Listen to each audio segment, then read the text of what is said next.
谁都有父母，我女儿没有错。我的女儿在我忙到12点的时候给我发过来一条视频，她和她的猫咪拍的视频，我的朋友圈大家随便都可以看。没什么，我只是错过了她的成人礼，我忘了，因为我一直在忙，忙到晚上11、2点的时候，她给我发过来一个视频。我觉得我没做错什么，我的女儿给我发过来视频，我很高兴。您现在看到这位啊，满肚子委屈正在发牢骚的人啊，我不介绍你也认识。他的名字啊叫刘洪英，最近他可出了名。所有的志愿者给我表示慰问，我把志愿者的截图又转发给我的女儿，她为我骄傲。话说啊，11月6号这一天啊，郑州市召开新闻发布会，就前一段时期内防疫措施的不力啊，向市民进行道歉。有关部门在组织这个新闻发布会的时候呢，有意精心选择了一个社区工作人员，在发布会上给大家讲述啊这个基层社区人员防疫的不易。这个人就选中了刘洪英。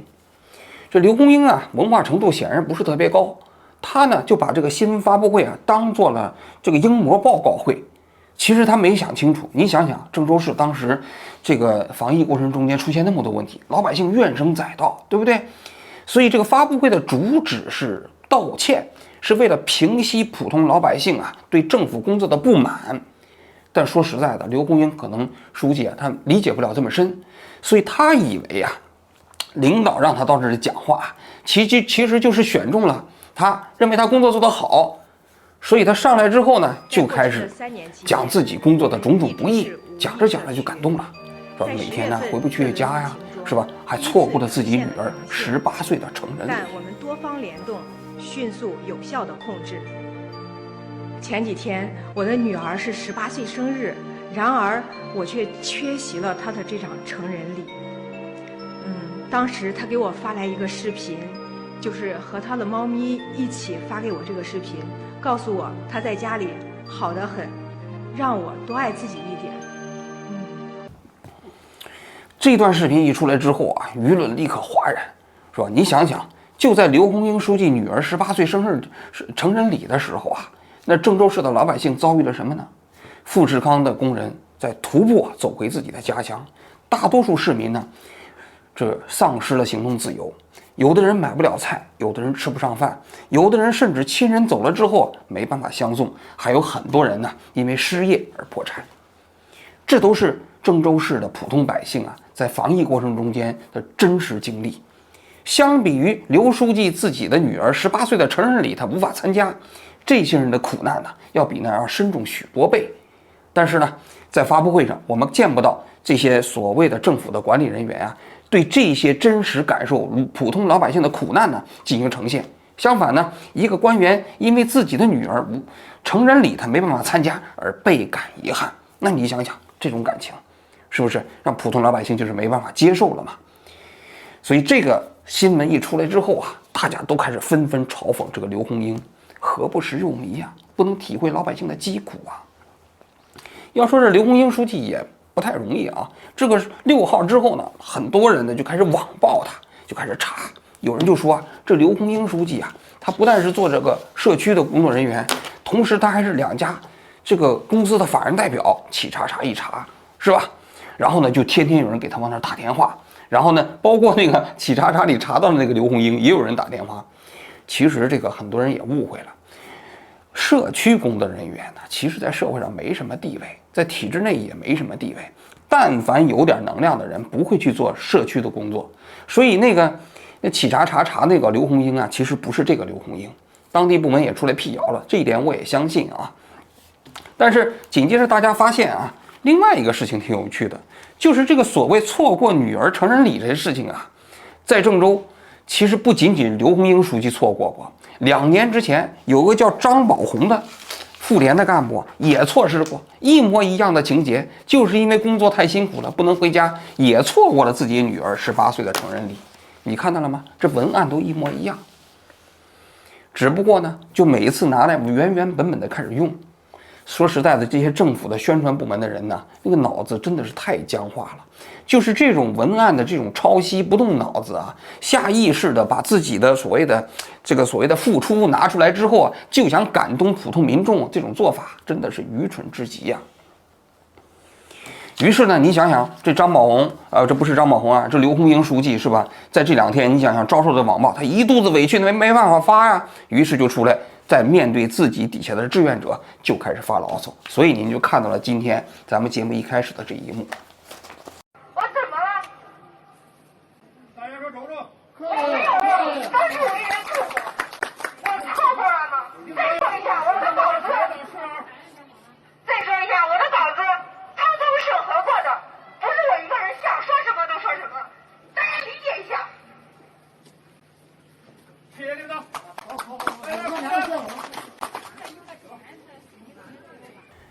很多人都说刘洪英书记啊，这很愚蠢，为什么呢？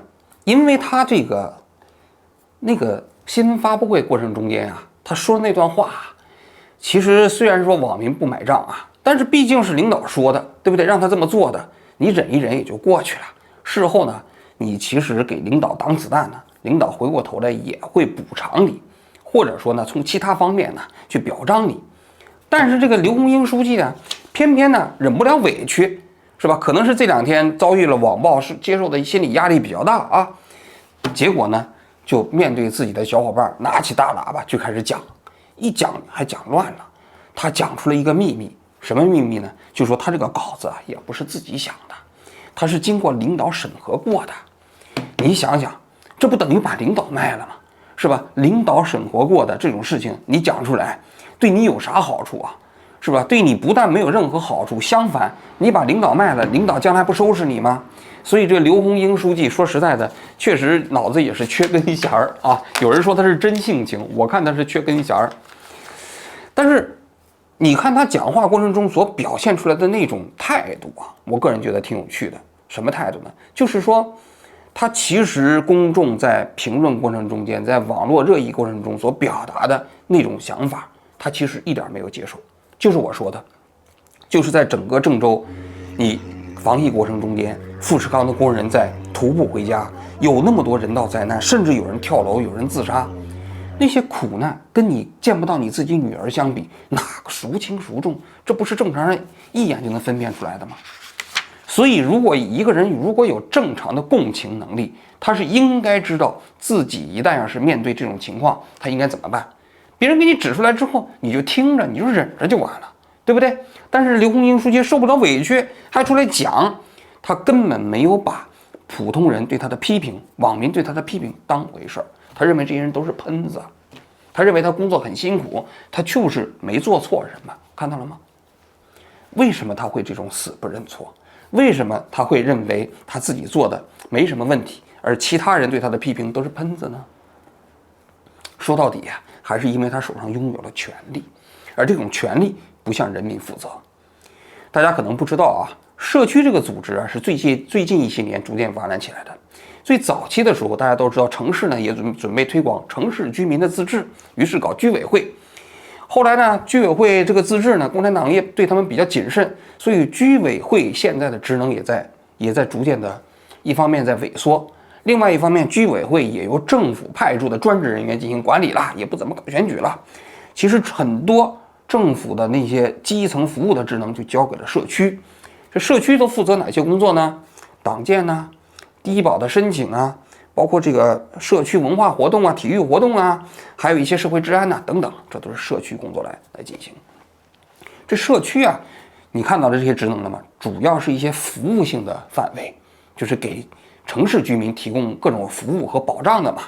所以呢，它一般来说啊，这个工作比较杂，面对的社会矛盾比较尖锐，同时呢是活不好干啊。所以你看，社区人员一般都是选择什么干？那热心的大妈呀，过去啊，包括一些退休的干部啊，但这些年慢慢发生变化了，就政府把这些社区的人员纳入到这个所谓的公务员序列里头，哎，你可以考，所以有一些年轻人开始进入到整个社区的这个体系里面去了。现在这个在北京考社区工作人员还挺热的啊。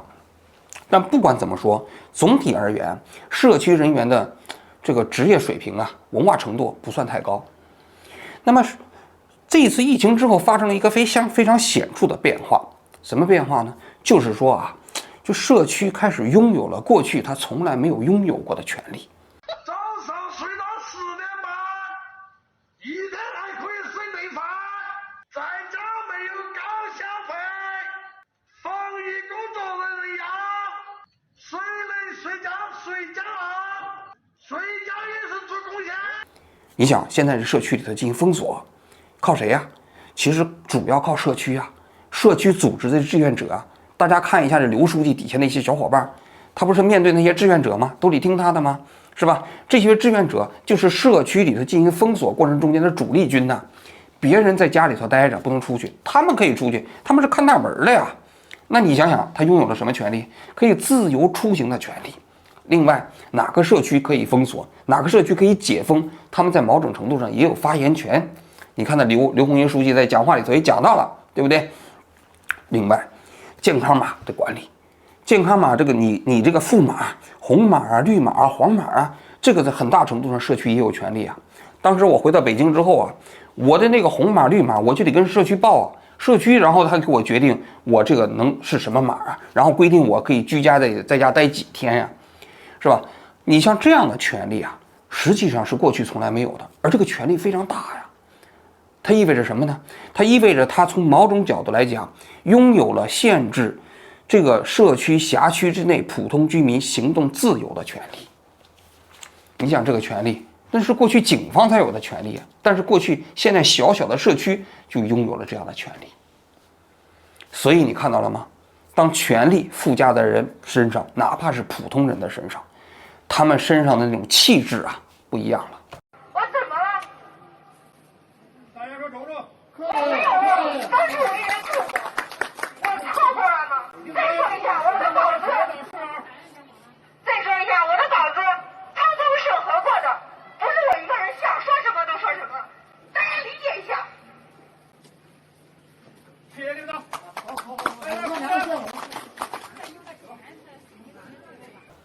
所以你看到这个刘洪英书记，那个身上那种豪横之气，是不是？那就是说我这1万多人，辖区内的1万多人是听我的，你们网上那些人算什么？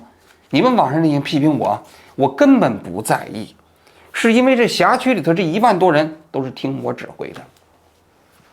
这就是权力的属性指向谁，说白了啊，其实就会替谁负责。由于他手上这个权力不是指向普通老百姓，不是替普通老百姓负责，所以普通老百姓的这种意见或者是建议对他来说没有意义。在他看来，就是领导交办我的事情，我能做好，我能做好就是最大的意义。其实这就是一不小心讲出了实话嘛。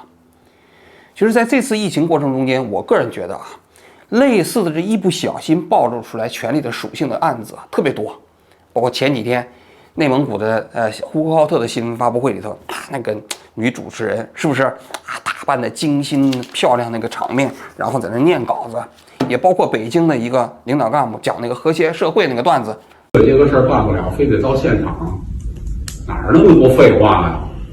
让你回家就回家，是吧？所以我说现在这事儿，可能也是这和谐社会的时间太长了，这大家伙儿啊，这都不知道他妈自个儿姓什么了，现在都，是吧？你这几天我们组织的核酸也是这现场，你说这政府免费整这么一大帮人，这都是一不小心讲出了他们自己内心真实的感受。这种真实感受是什么呢？就是在我们这个国家里，现在其实分成了2个平行的宇宙。一个宇宙是以权力为核心的内部体系，这些政府官员，包括政府官员可以汇集的这个群体，他们呢，就是他们是整个疫情防控过程中间的决策者和执行者。说实在的啊，就是这个普通居民所遭受的苦难，他们不太感受得到。比如说大家不能出去，他们可以出去；普通人买不到食物，他们其实可以自由的买得到，是吧？普通人可能面临失业的威胁，他们不存在；普通人可能生活会变得更加艰难，对他们来说，这个也对他们不构成威胁，所以他们的生活基本正常。与此同时，他还拥有了跟过去相比更大的权利。他们妄称中国压迫14亿人，我也是14亿分之一，我的同事也是14亿分之一，我们在这儿的中国媒体的记者也是属于14亿人民。我们怎么没有感受到任何压迫？我们为什么觉得当今生活在中国特别的幸福、安全、自豪和骄傲？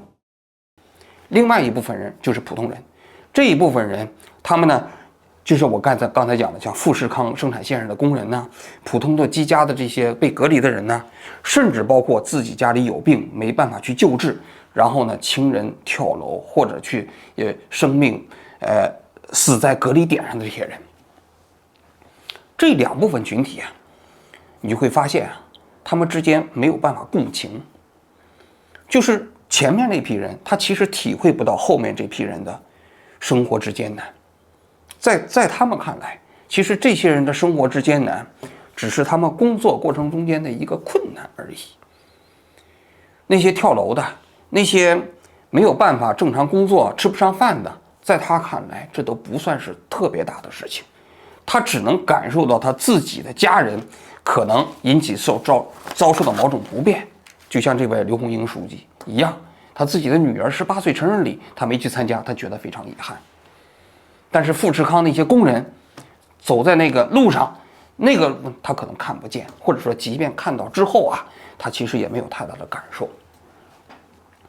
这事情啊就变得越来越荒唐。我其实做了这么多期国内的这个疫情的节目啊，就是原本我们这个社会中间应该具备的一些最起码的常识，在不断被打破。这个社会上发生了许许多多无穷无尽的荒唐的事情，而且呢，人们对这个荒唐的事情越来越麻木。比如说，就在今天，我在网上看到一个故事。我做了2次开拳，早上做了1次，现在又做了1次，10几个小时，全被封了。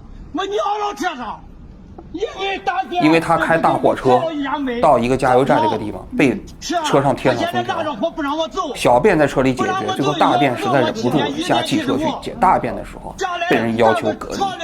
最后派出所过来说我开拳检测阳性，正常情况下就叫我走。